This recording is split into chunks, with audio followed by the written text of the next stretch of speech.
Now, come on, folks. You can call these people terrorists in the Kashmir, but the real problem we all know is, and no one wants to say it, is that India has refused to hold an honest plebiscite, as they were required to do by the United Nations, for the last 40 years.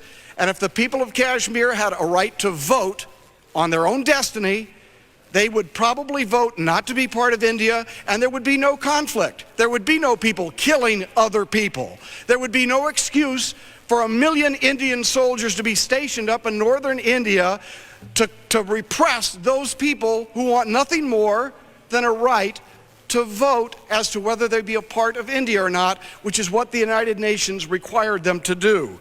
India has been condemned by Amnesty International, by Asia Watch, by honest people who are looking and trying to support human rights around the world. They've been condemned over and over and over again.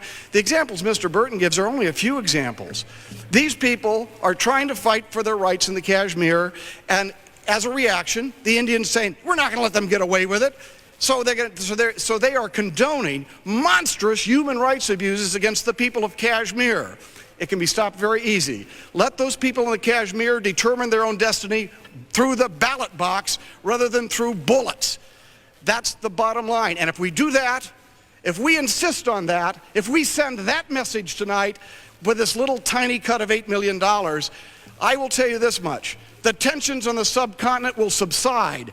We will have done what is right, and in the long run, it will create a more peaceful world, because the people of the Kashmir will have their right to vote, and there will be no excuse for the violence that exists there today.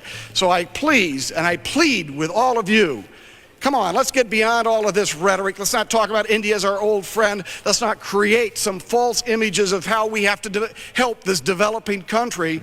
Let's get down to the facts.